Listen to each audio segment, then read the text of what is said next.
तीन दोस्त गार में। एक दफा तीन दोस्त सफर पर निकले।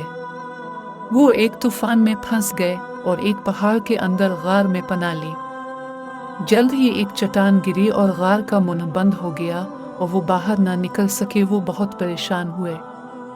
उन्होंने चट्टान हटाने की कोशिश की मगर बेसूद। इनमें से एक शख्स ने कहा कि अपने अच्छे अमाल को याद करके अल्लाह ताला से दुआ करते हैं, हो सकता है वो हमें इस मुश्किल से बचाए। एक दोस्त बोला, ये अल्लाह, मैं अपने बूढ़े माँ बाप, बीवी और छोटे छोटे बच्चों की देखभाल करता हूँ। मैं सारा दिन अपने रेवड़ की देखभाल करता हूँ। जब शाम को घर आता हूँ तो भेड़ बकरियों का दूध निकालता हूँ और पहले माँ बाप को दूध देता हूँ। एक दिन मुझे चारे की तलाश में दूर जाना पड़ा। मैं शाम से पहले लूट ना सका। वापसी पर माँ बाप को सोते पाया और मैं इनके सराहने खामोशी से खड़ा रहा कि इनके आराम में खलल पैदा ना हो। मुझे ये मुनासिब ना लगा कि मैं वालिदैन से पहले अपने बच्चों को दूध पिला दूँ। मेरे बच्चे मेरे कदमों में रोते रहे। मैं इसी हालत में वालिदैन के पास खड़ा रहा यहाँ तक कि सुबह हो गई। ए अल्लाह, अगर मेरा ये अमल आपको पसंद आया हो तो हमें इस मुसीबत से निजात अता फरमाए।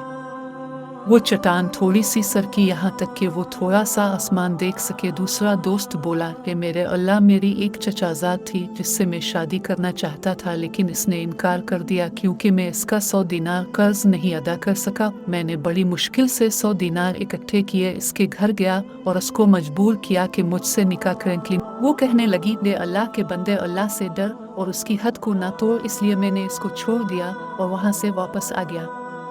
ये अल्लाह, अब जानते हैं कि ये मैंने सिर्फ आपके डर से किया। अगर आपको मेरा ये अमल पसंद आया तो हमारी मुश्किल आसान कर दे।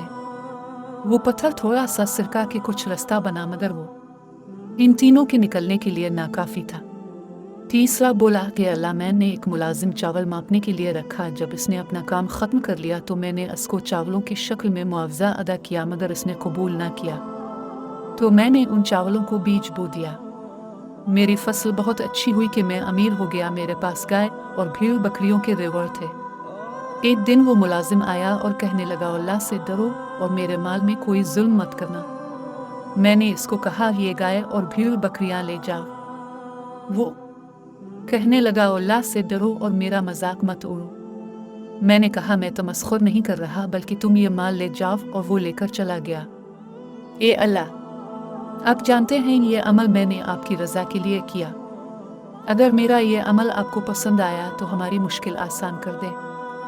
वो पत्थर सरका यहाँ तक कि गार का मुंह खुल गया। आपने देखा कैसे उनके अच्छे अमाल और दुआ मांगते के तरीके से इनकी मुश्किल आसान हुई।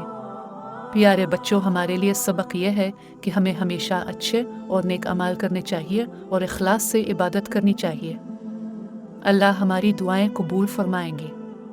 अगर हम अपने अच्छे अमाल को याद करें और अल्लाह से दुआ करें तो अल्लाह हमारी दुआएं कबूल करेंगे।